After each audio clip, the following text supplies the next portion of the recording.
Salut la famille, j'espère que vous allez bien. Dites-nous dans les commentaires de la vidéo quelle série vous préférez, entre Catalina, La Donna, Terre de Passion, El Diablo, Maîtresse d'un homme marié ou une autre. Villard continue ses propos en demandant à Martin plus d'informations sur la diablesse et son business.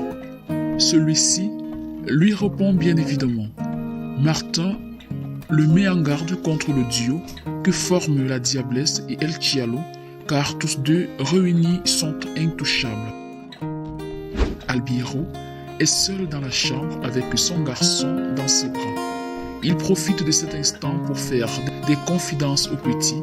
Il pense qu'il est seul, sauf que pendant ce temps, Jessica les observe au pas de la porte, en souriant, puis elle finit par interrompre cet instant entre hommes. Catalina, toujours avec Vanessa et Rota, discute au sujet du baptême de l'enfant, bref, du refus d'Albiero d'être le parent du bébé, étant donné les problèmes qui existent désormais entre eux. Catalina le promet, alors qu'elle trouvera une solution pour convaincre Albiero. Pendant que Rota va faire coucher le bébé, Vanessa et Kata en profitent pour discuter au sujet de la malédiction qui ploie sur elle. Car c'est avec le décès de Daniela que leurs soupçons concrétisent. Diana retrouve le Titi dans son domaine. Elle lui raconte alors sa rencontre avec sa belle petite fleur Catalina. Celui-ci ne peut qu'être satisfait du travail de sa complice. Vu les bonnes nouvelles qu'elle apporte, il l'invite alors à le rejoindre à table tout joyeux. Hilda et Esteban sont ensemble chez Hilda. Ils discutent à propos du bébé car Hilda est désormais arrière-grand-mère. Kata et Vanessa réfléchissent sur un moyen d'annuler la malédiction et pour cela, elles doivent toutes retrouver la sorcière qui leur a jeté ce sort. De l'autre côté, Jessica s'éclipse dans une chambre secrète à elle où elle garde le corps de sa fille Daniela et fait un monologue tout en attendant désespérément une réponse de sa fille. Pourtant, nous le savons tous, c'est impossible. Jessica continue ses propos en lui racontant tout ce qui s'est passé depuis son départ. Elle profite pour lui mettre la couronne qu'elle lui a achetée.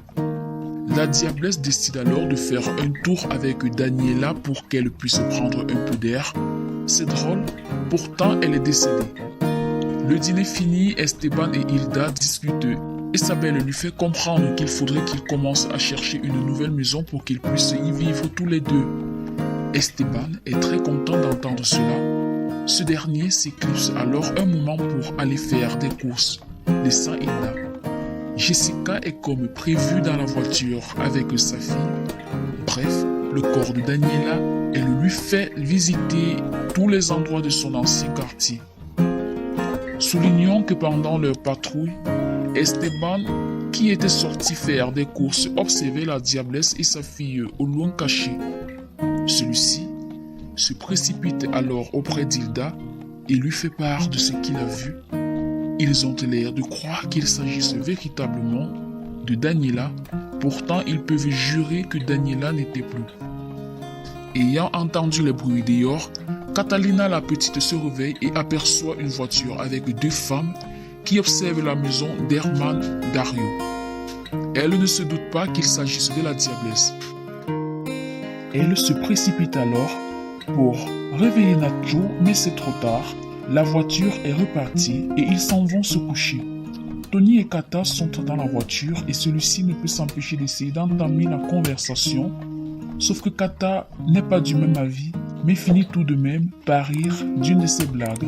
Vanessa, enfin restée seule avec Rota, profite alors de cet instant pour lui parler de la malédiction.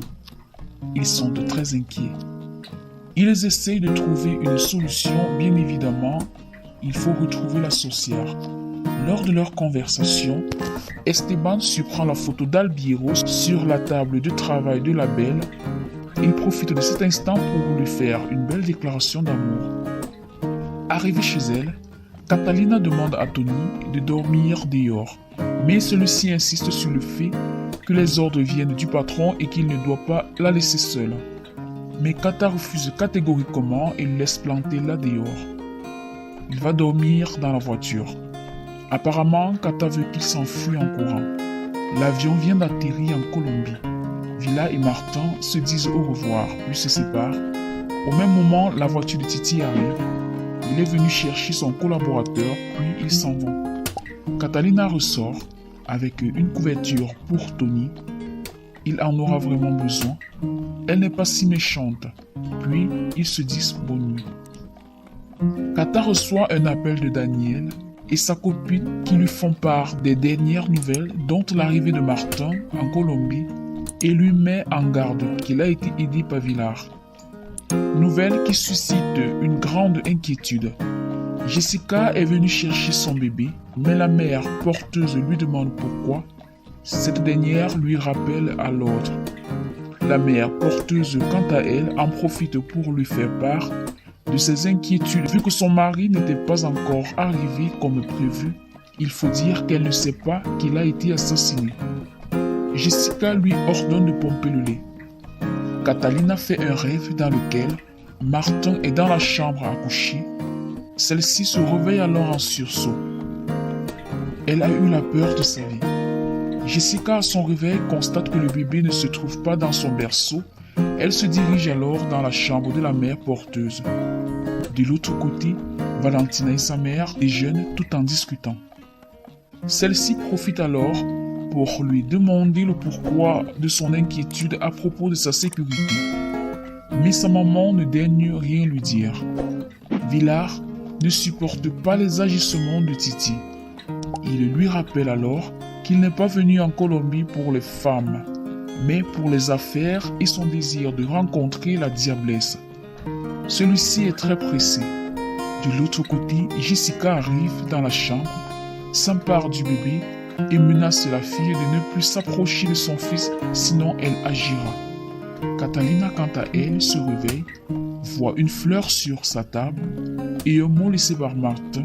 Elle s'empresse de sortir son âme et essaye tant bien que mal de joindre Tony. Ce dernier écoute de la musique à fond dans la voiture. Elle sort alors et le gronde car il a été irresponsable. Tous deux se placent au pas de la porte pour essayer de faire sortir Martin de la maison.